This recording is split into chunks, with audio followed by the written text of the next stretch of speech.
तो दोस्तों आज से शुरू हो रहा है मैट्रिक इंटर का एग्जाम फॉर्म, यानी आज से अर्थात 25 अगस्त से मैट्रिक इंटर 2027 के लिए एग्जाम फॉर्म भराना शुरू हो चुका है।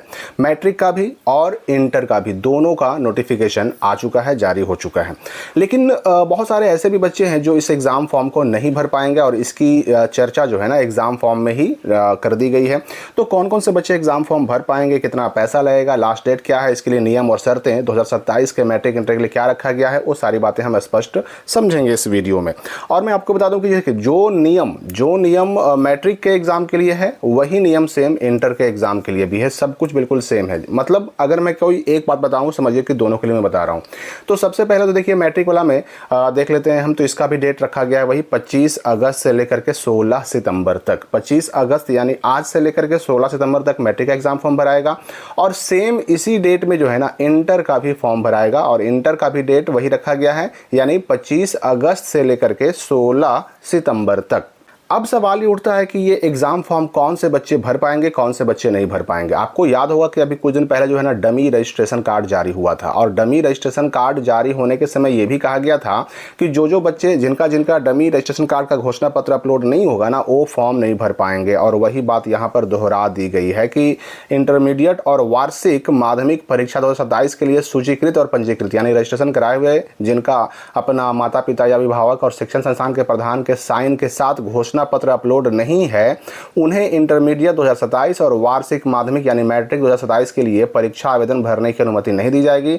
इसलिए उनका जो प्रवेश पत्र है वो भी निर्गत नहीं किया जाएगा। ये बात कही गई थी कब? तो ये बात कही गई थी जब ये डमी रजिस्ट्रेशन कार्ड आया था उस वक्त।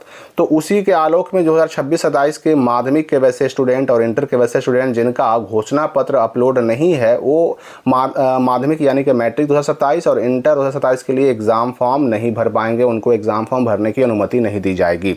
अब सवाल ये उठता है कि सच में अगर किसी का एग्जाम फॉर्म नहीं आता, मतलब उसका अगर डमी का घोषणा पत्र अपलोड होने से छूट गया है तो उस बच्चे का क्या होगा भाई? तो मैं आपको स्पष्ट बता दूं कि ऐसे बच्चों को एक मौका मिलेगा, यानी उनके संस्थान को, उनके स्कूल कॉलेज को मौका मिलेगा और उनके घोषणा पत्र को अपलोड करके उनको भी एग्जाम में शामिल होने का मौका मिलेगा। मतलब वो भी एग्जाम फॉर्म भर पाएंगे, लेकिन तब जब उनका घोषणा पत्र फाइनली अपलोड हो जाएगा तब। तो डेट आप समझ गए, डेट 25 से लेकर के 16 तक है। अब रही बात की एग्जाम फॉर्म भर कौन कौन पाएंगे। देखिए उस बात को समझने से पहले यहाँ पर एक बात और समझ लेनी है। अपार आईडी कार्ड को लेकर के पहले एक सूचना आई थी कि अपार आईडी नहीं रहेगा तो आप एग्जाम फॉर्म नहीं भर पाएंगे। यहां पर उस बात को स्पष्ट कर दिया गया है कि जो ये एग्जाम फॉर्म जारी हुआ है ना, दो खंडों में, दो सेक्शन, दो भाग में जारी हुआ है, यानी सेक्शन ए और सेक्शन बी, दो तरह के इसमें प्रपत्र हैं। तो खंड ए में 1 से 16 तक, क्रमांक 1 से 16 तक सब कुछ भरा हुआ है, उसमें कोई छेड़छाड़ नहीं करना है, उसमें कोई परिवर्तन भी नहीं करना है। परिवर्तन अगर आप करेंगे भी, एग्जाम फॉर्म में कुछ चेंजिंग करेंगे भी तो चेंज होगा नहीं, ठीक है ना, कोई चेंजिंग नहीं करना है। और अगर स्टूडेंट को अपार आईडी कार्ड आवंटित है तो केवल क्रमांक 17 में 7 में उसको जो है ना अपना अपार आईडी लिख देना है और अगर नहीं प्राप्त है तो उसको छोड़ देना है। मतलब अपार आईडी नहीं भी है तो भी आप एग्जाम फॉर्म भर पाएंगे और 2027 के मैट्रिक इंटर में शामिल हो पाएंगे। ये बात यहाँ पर स्पष्ट हो गई है। अब यहाँ पर यह भी आप समझ लीजिए कि जो ये एग्जाम फॉर्म आया, अब एक ही एग्जाम फॉर्म में कई सारी चीजें रहती हैं, कई सारी चीजों को मेंशन किया जाता है। यहाँ पर देख लीजिए 3 चीजें तो शुरुआत में ही कह दी गई कि जो भी बच्चे 2027 के लिए रजिस्टर्ड हैं यानी रजिस्ट्रेशन करवाए हुए हैं उनका सबसे पहले तो मूल पंजीयन पत्र जारी होगा यानी ओरिजिनल रजिस्ट्रेशन कार्ड जारी होगा। उसके बाद विद्यालय प्रधान द्वारा, यानी कि जिस स्कूल के वो बच्चे हैं मैट्रिक इंटर के 10-12 क्लास के, उस स्कूल से उन्हें अपना मूल पंजीयन पत्र मिलेगा, अर्थात उनका ओरिजिनल रजिस्ट्रेशन कार्ड मिलेगा। और उसके बाद जो है ना एग्जामिनेशन फॉर्म भी वहीं से मिलेगा, ठीक है। और उसके बाद फिर जब वो एग्जाम फॉर्म भर करके अपने वापस स्कूल में जमा करेंगे तो 25 तारीख से लेकर के 16 सितंबर तक उन बच्चों का एग्जाम फॉर्म भरा जाएगा। अब यहाँ पर ये बात समझ लीजिए कि ये जो मूल पंजीयन पत्र जारी करने की बात की गई है ये भी उन बच्चों का जारी नहीं होगा जिनका अभी तक घोषणा पत्र अपलोड नहीं हुआ है। साथ ही साथ परीक्षा आवेदन या एग्जाम फॉर्म भी उन बच्चों का जारी नहीं होगा जिनका जो घोषणा पत्र की मैंने बात की वो अपलोड नहीं हुआ है, वो भी जारी नहीं होगा। लेकिन हाँ, उसके लिए मौका मिलेगा और ऐसे बच्चे भी एग्जाम में शामिल हो पाएंगे। और ये जो डेट है ना 25 तारीख से लेकर के 16 सितंबर तक, इस डेट में ही मैट्रिक और इंटर दोनों के सभी तरह के छात्र एग्जाम फॉर्म भरेंगे। रेगुलर तो भरेंगे ही भरेंगे, रेगुलर यानी जो पहली बार एग्जाम दे रहे हैं, देने जा रहे हैं 10 और 12 के छात्र, वो तो भरेंगे ही भरेंगे। एक्स छात्र भी भरेंगे। एक्स यानी जो इससे पहले एग्जाम दिए थे और फेल हो गए थे, एक सब्जेक्ट, 2 सब्जेक्ट या ज़्यादा सब्जेक्ट में फेल हो गए थे, या फिर ऐसे बच्चे भी एग्जाम फॉर्म भरेंगे जो इससे पहले किसी कारण से उन्होंने एग्जाम फॉर्म नहीं भरा था। रजिस्ट्रेशन तो कराया था लेकिन रजिस्ट्रेशन करा करके एग्जाम फॉर्म भर नहीं पाए थे और उनका एग्जाम इससे पहले 2026 या 25 में छूट गया था। 24 वाले नहीं भर पाएंगे। और साथ ही साथ वैसे बच्चे भी फॉर्म भरेंगे, एग्जाम फॉर्म भरेंगे और 2027 के एग्जाम में शामिल होंगे जो इससे पहले एग्जाम फॉर्म भी भरे थे, उनका एडमिट कार्ड भी आया था, लेकिन किसी कारण से वो एग्जाम में 2026 में या 25 में शामिल नहीं हो पाए थे, वो भी एग्जाम फॉर्म भरेंगे।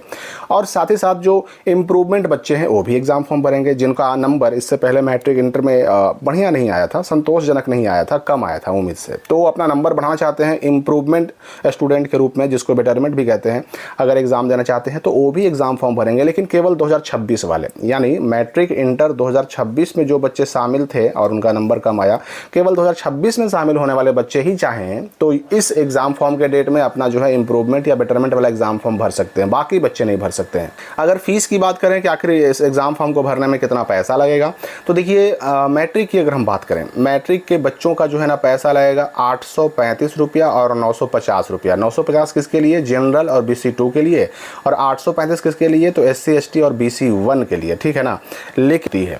तो यहाँ पर मैं ये भी स्पष्ट कर दूं कि भाई एग्ज़ाम फॉर्म फ़ी तो नोटिफिकेशन में जो होता है ना वो सीधे चला जाता है बिहार बोर्ड को, लेकिन कुछ पैसे ऐसे भी होते हैं जो कि आपके स्कूल वाले जोड़ करके लेते हैं, तो अलग अलग स्कूलों में ये फॉर्म भरने की राशि अलग अलग हो सकती है। इंटर की अगर हम बात करें कि इंटर में कितना पैसा लगेगा, तो जो रेगुलर बच्चे हैं जो पहली बार एग्ज़ाम देने जा रहे हैं उनका 1430 रुपया लगेगा, और जो बेटरमेंट वाले हैं यानी कि जो इम्प्रूवमेंट देने वाले हैं उनका 1770 लगेगा, और जो व्यावसायिक वाले हैं उनका 1830 लगेगा। इस तरह से अलग अलग कोटि के बच्चों का अलग अलग पैसा लगेगा। जो पूर्ववर्ती बच्चे हैं जो इससे पहले फेल हुए थे उनका 1030 रुपया लगेगा। तो कंपार्टमेंटल वालों की अगर हम बात करें तो उनका 930 रुपया लगेगा। इस तरह से अलग अलग राशि सबके लिए है। ये नोटिफिकेशन थोड़ा साफ नहीं है, लेकिन मैंने पहले ही कहा कि जो भी मैं बता रहा हूँ वो सारी चीज़ें जो है ना दोनों पे लागू होंगी। और छूट की अगर बात की जाए ना तो छूट इसमें भी मिलता है, ठीक है ना, छूट इसमें भी मिलता है।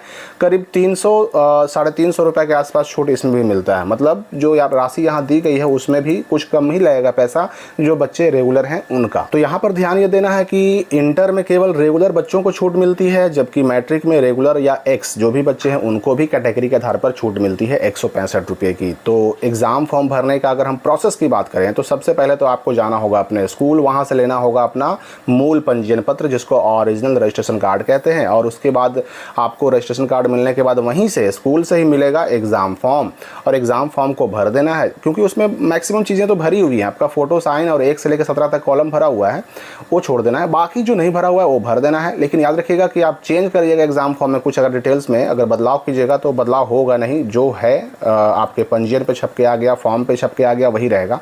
तो उसको भर करके और जो शुल्क मांगा जाए उस शुल्क के साथ आपको अपने स्कूल में जमा कर देना है।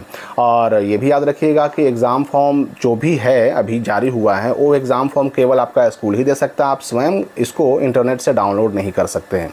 हाँ, ये जो छपा हुआ फॉर्म है ना ये केवल रेगुलर बच्चों को मिलेगा जो पहली बार एग्जाम देने जा रहे हैं। जो इससे पहले एग्जाम देने वाले बच्चे हैं, जैसे कि मैंने अभी एक्स रेगुलर की बात की, एक्स यानी फेल स्टूडेंट की बात की या इंप्रूवमेंट की बात की, इनको छपा हुआ डिटेल छपा हुआ फॉर्म नहीं मिलेगा, इनको ब्लैंक फॉर्म मिलेगा, इनको सारी चीज़ें भरनी पड़ेगी। तो मैट्रिक का एग्जाम फॉर्म भराना भी शुरू हो चुका है, इंटर का एग्जाम फॉर्म भी भराना शुरू हो चुका है। तो ये एग्जाम फॉर्म सही सही कैसे भरना है इसके लिए वीडियो आ रहा है। अभी के लिए इस वीडियो में फिलहाल इतना ही।